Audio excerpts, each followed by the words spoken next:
नमस्कार दोस्तों, मैं हूं आपका दोस्त, आपका साथी राजेंद्र सिंह सुयाल। दोस्तों, आज हम जानेंगे गंगनाथ देवता की कहानी, गंगनाथ देवता का जागर या गंगनाथ देवता की कथा के बारे में। जय हो। सबसे पहले प्रणाम गंगनाथ देवता जी को। गंगनाथ जी सबका भला करना, सबका आशीर्वाद देना, बनाए रखना अपना। जय हो गंगनाथ जी, कृपा करना। गंगनाथ देवता नेपाल के डोटीगढ़ राज्य के तेजस्वी राजकुमार थे। वो अद्वितीय शक्ति से परिपूर्ण थे। अल्मोड़ा जोशीखाल की एक रूपमती कन्या करके भाना के आमंत्रण पर वे नेपाल डोटी से अल्मोड़ा जोशीखाल दनिया आ गए। और आइए जानते हैं क्या है राजकुमार गंगाचंद से गंगनाथ देवता बनने की और भाना के साथ की जो प्रेम कहानी है। एक बहुत ही विचित्र और दिलचस्प कहानी है। तो जानते हैं। नेपाल का एक छोटा राज्य डोटीगढ़ करके जगह है, जहाँ डोटी राज्य के राजा थे राजा वैभवचंद, और उनकी रानी का नाम था प्यूला देवी, और दादी का नाम था केसर चंद तथा दादी का नाम था इंदुमती। चाचा का नाम उदय चंद और बहन का नाम था दूध केली। राजा वैभवचंद और उनकी रानी का नाम प्यूला देवी थे, जो इनका कोई संतान नहीं थी। तो प्यूला देवी और राजा वैभवचंद बहुत परेशान थे कि उनकी संतान नहीं है। तो उन्होंने वैभवचंद ने भगवान शिव की पूजा की, आराधना की, और तब राजा वैभवचंद को एक आराधना करने के बाद एक तेजस्वी पुत्र की प्राप्ति हुई। गंगनाथ अपने माँ बाप के इकलौते पुत्र थे, और मगर उसकी कुंडली देख ज्योतिषियों ने भविष्यवाणी की कि राजन, आपका पुत्र राजा नहीं बल्कि एक बलशाली सन्यासी बनेगा। ज्योतिषियों ने भविष्यवाणी की थी कि इनके भाग्य में 12 वर्ष तक ही राजयोग है, उसके बाद यह जोगी हो जाएंगे। इनके पास कंचन महल था, सोने के सिंहासन में मखमली गद्दी बिछी रहती थी। यह स्वर्ण पात्रों में ही भोजन किया करते थे। घाटगढ़ बागले से धुली साल तक इनकी रकम चलती थी। डोटीगढ़ में छोलनी बिजौरी दाख दाड़िम छील कर खाते थे। उस बालक का नाम गंगाचंद रखा जाता है। राज्य में खुशियाँ मनाई जाती हैं, गीत गाए जाते हैं। गंगाचंद के पास गाय भैंसों और दूध दही की कमी न थी। डोटीगढ़ में इनका बड़ा राज था। तो इस प्रकार इन्हीं दिनों बागेश्वर में उत्तरायणी का मेला लगा था। 8 दिन का मेला था। इस मेले में हुण शौक लोग आए रहते थे, और घोड़ा, सोना, चांदी, लोहे से निर्मित वस्तुओं का, थुलमा, पश्मीना, पंखी, दरी आदि चीज़ों का वह मेला लगा रहता था।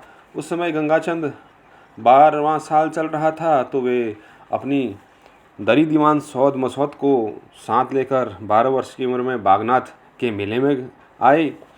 और मेले के दौरान ही अल्मोड़ा ज़िले से रंगोड़पट्टी में दनिया नामक एक गांव है। इस गांव में जोशी लोग रहते हैं। इस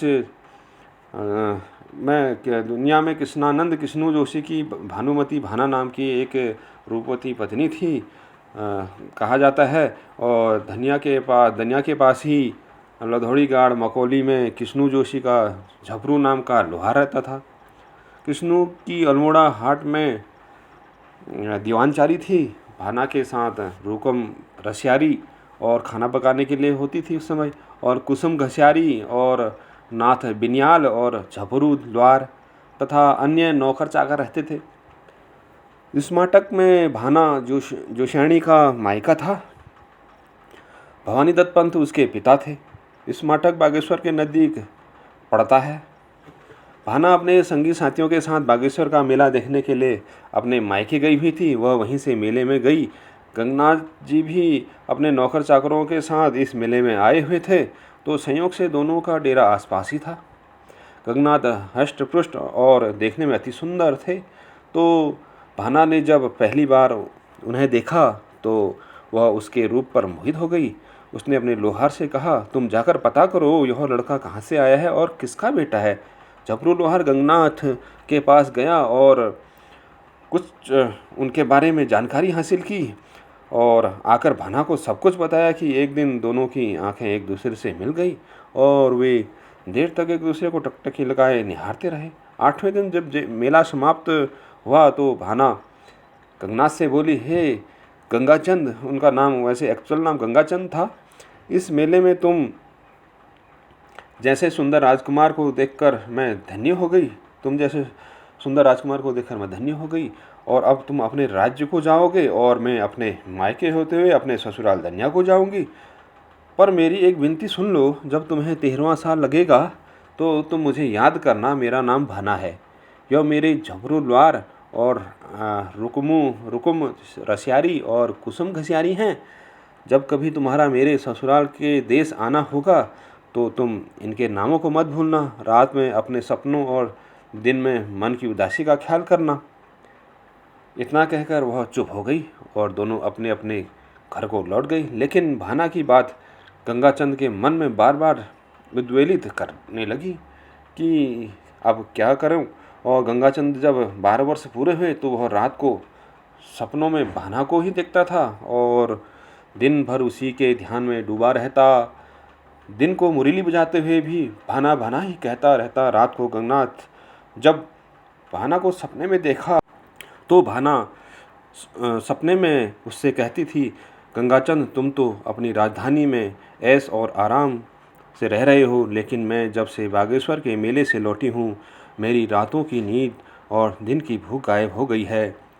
किसी दिन इस जोशी खोला में आकर अपनी सकल सूरत तो दिखा जाते, मेरी आँखों की प्यास बुझ जाती, दिल की बेचैनी कम हो जाती, आपस में कुछ सुख दुख की बातें हो जाती तो मेरा मन शांत हो जाता।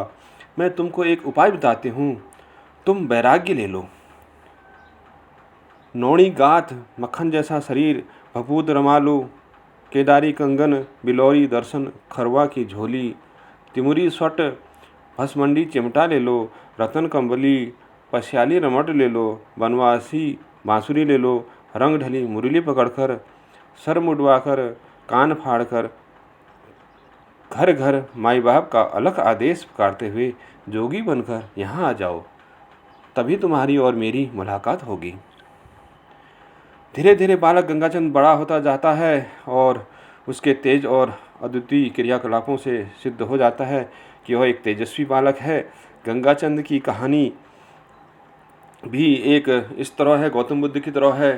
गौतम बुद्ध की तरह गंगू को भी सांसारिक दुख दर्द से परे रहकर महल में बंद रखने की कोशिश करते हैं, मगर संसार के दुख दर्द के ज्ञान हो जाता है। वह बहुत परेशान रहते हैं, इस संसार में इतना दुख क्यों है, लोग क्यों परेशान हैं आदि सवालों में घिरे रहते हैं। गंगाचंद के साथ एक बड़ी अजीबोगरीब घटना होती है। उन्हें प्रतिदिन सपनों में अल्मोड़ा जोशीखाल की कन्या भाना बुलाती है। वह उनको अल्मोड़ा जोशीखोला आकर उसे ले जाने को बुलाती है। अपने इस स्वप्न की वजह से बहुत परेशान रहते हैं, उनके मन में बहुत सवाल होते हैं। और वहाँ रूपमती भाना उनके सपने में आकर उसको बोलती है, अगर माँ का लाल है तो जोशीखोला आकर मुझे मिल, नहीं तो पड़े रहना अपने डोटी गढ़ में।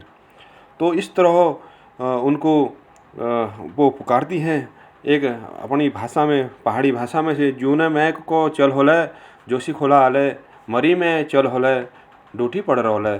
ऐसा कहकर गंगाचंद की नींद खुल जाती है और सपने में भाना की ऐसी बातों को सुनकर गंगनाथ ने एक दिन राजकाज छोड़कर वैराग्य ले लिया।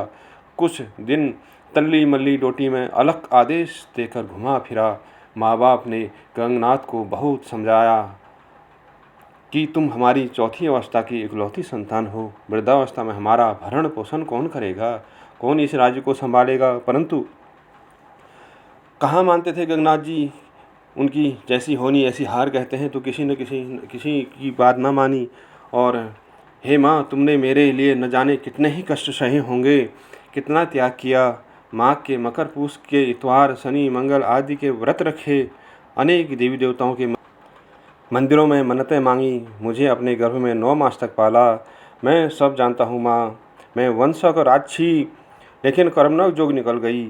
फिर राजा 2 छुन गाँव छोड़न भाई 2 छुन चुलबड़ गड़बड़ डाल कहते, मुझे तिरिया के 2 छुन विरह लग गए। मेरी नींद भूख चली गए, अन्न धन का मुझे लोभ न है। माँ, मुझे जोगी बन जान दियो, मेरे लिए सब घर माई घर घर बाप है। ऐसा कहकर जोगी का वेश धारण कर गंगनाथ डोटीगढ़ छोड़ कर चले गए।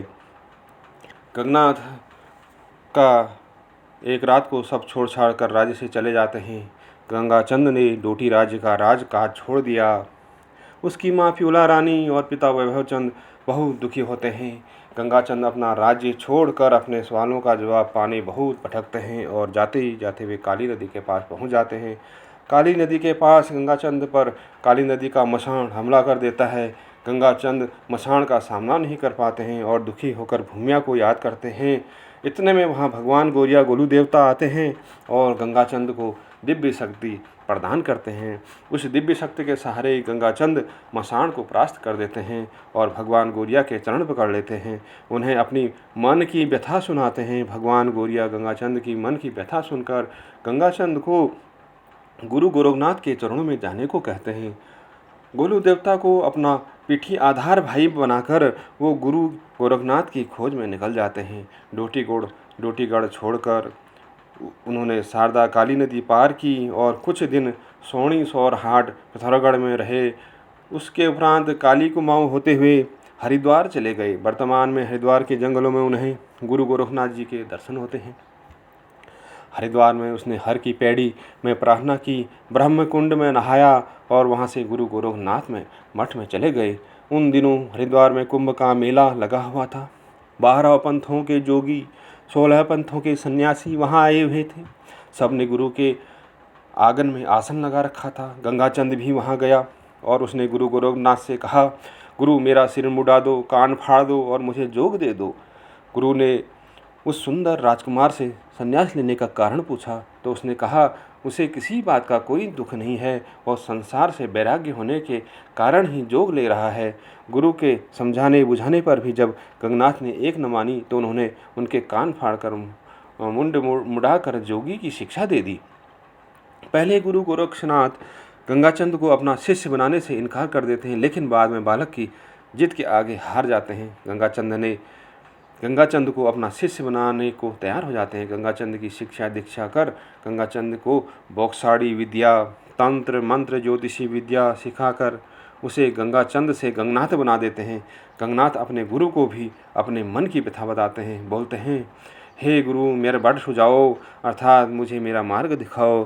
गुरु गोरखनाथ उन्हें कहते हैं कि अपने रास्ते पर चलता जा, समय आने पर तुझे सब पता चल जाएगा। तब गुरु गोरखनाथ जी से शिक्षा दीक्षा प्राप्त कर गंगनाथ अपने घर पहुंचकर अपनी माँ से भिक्षाटन करते हैं।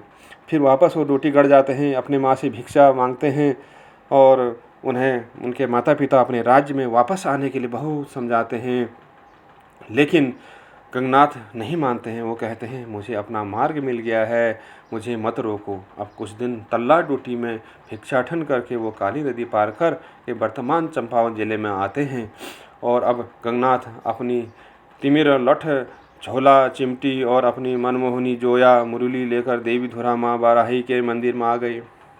वहाँ उन्होंने माँ बाराही देवी की पूजा अर्चना की और पेड़ों की छाया में आसन लगाकर आराम किया। तेजस्वी गंगनाथ को देखकर सभी लोग मोहित और आश्चर्यचकित हो जाते थे। इस तेजस्वी जोगी क्षेत्र में पहली बार देखा था। गंगनाथ अब अल्मोड़ा क्षेत्र के आसपास पहुंच जाते हैं। अलख निरंजन की अलख जगाकर लोगों के बीच आकर्षण का केंद्र बन जाते हैं। लोग क्षेत्र में ऐसे तेजस्वी जोगी को देखकर अपनी अपनी समस्याओं को लेकर उनके पास जाते थे और उनकी समस्याओं का निराकरण करते थे और उन्हें ज्योतिषी विद्या से सबकी परेशानी और दुख हर लेते थे।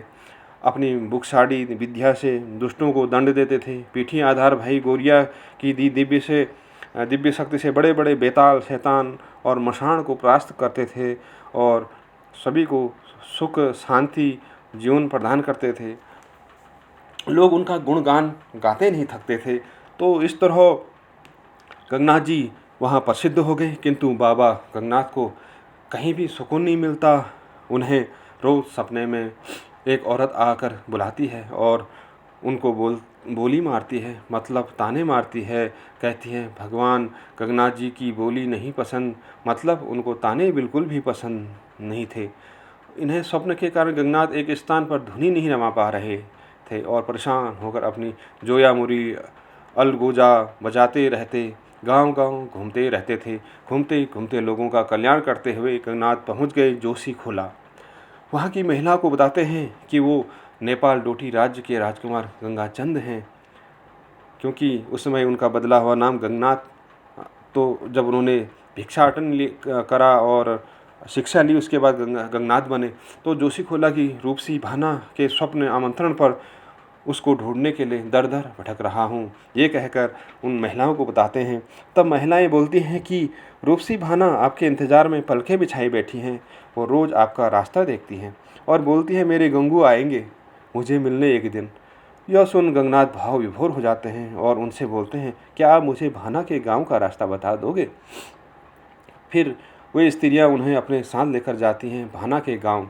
गंगनाथ को गांव के मंदिर में रोकती हैं, फिर वो भाना के पास जाती हैं। भाना को बताती हैं, एक तेजस्वी जोगी आए हैं गांव में, वो अपनी डोटी का राजकुमार गंगाचंद बता रहे हैं और वो बता रहे हैं कि मैं अपनी प्रेयसी रूपमती भाना से मिलने आया हूँ।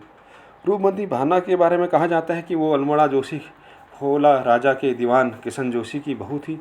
कुछ कथाओं में उनकी पुत्री भी बताया जाता है। अलग अलग जागर और कथा के अनुसार कहा जाता है कि दीवान साहब ने अपने मानसिक विक्षिप्त भाई की शादी भाना के साथ कराकर अल्मोड़ा जोशी खाल ले आए। भाना के बारे में कहा जाता था, भाना और गंगाचंद का स्वप्न प्रेम होता है। राजूला मालूशाही की तरह दूसरे लोक कथा हैं और भाना गंगाचंद पूर्व जन्म के प्रेमी युगल भी बताए जाते हैं। तो इस तरह से उनकी ये कहानी है। और इतना सुनते ही भाना की आंखों में चमक आ जाती है और भाना खुश हो जाती है और महिलाओं से प्रार्थना करती है कि ए दीदी, मुझे उस तेजस्वी जोगी के पास ले चलो, यदि वो मेरे सपने के राजकुमार होंगे तो मैं उन्हें पहचान लूँगी। मंदिर में जाते ही भाना गंगनाथ को पहचान लेती है। दोनों प्रेमियों का मिलन होता है। दोनों प्रेमी बातें करते हैं, अपने अतीत में खो जाते हैं। दोनों हंसते हैं, खेलते हैं। दोनों प्रेमी मीठी मीठी बातें कर अपने भविष्य के सपने बुनते हैं। दोनों हंसते खेलते प्रेम को आगे बढ़ाते हैं।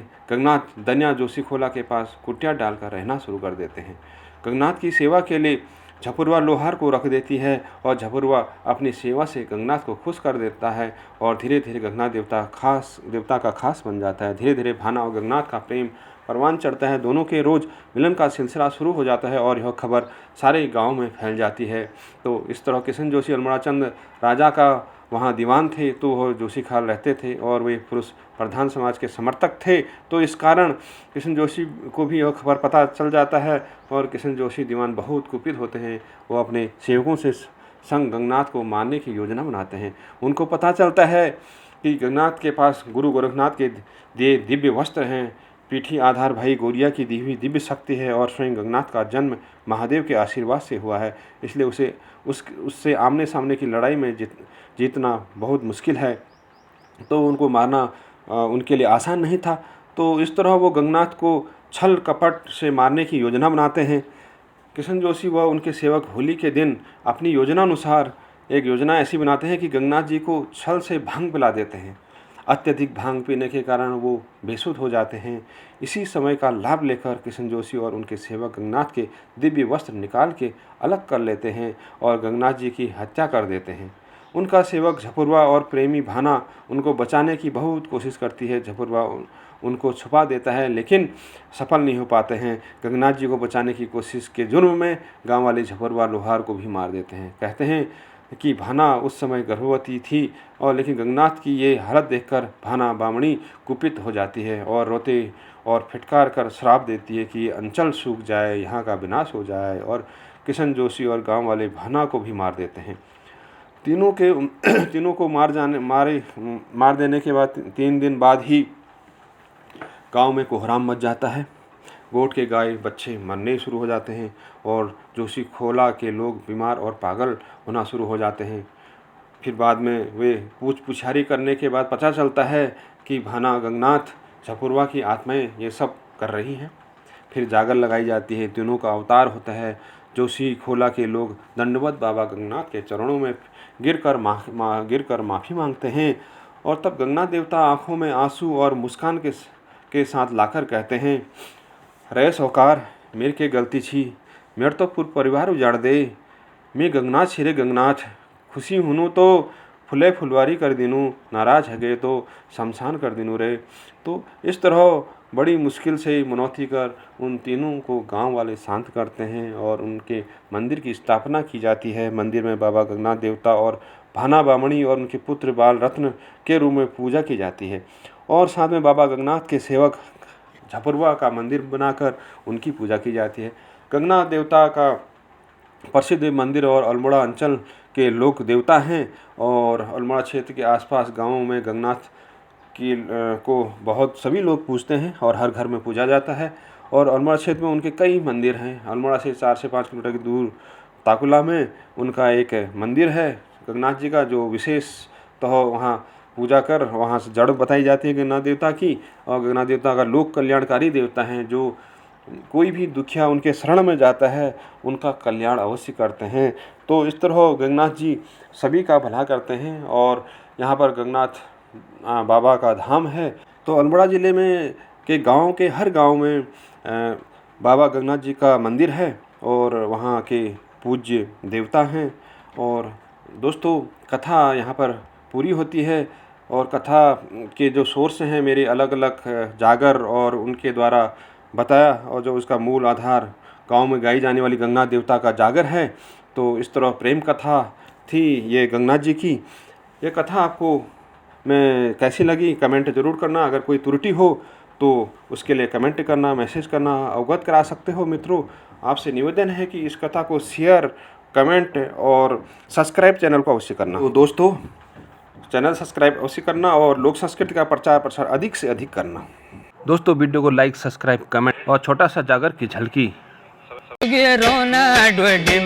कोई मकाशी करोना होना रंगेला जोगे रोना ढोडी में, कोई मकाशी करोना होना रंगेला जोगे रोना ढोडी में। Thanks for watching. Like, subscribe, share, comment ज़रूर करें। Thank you for watching.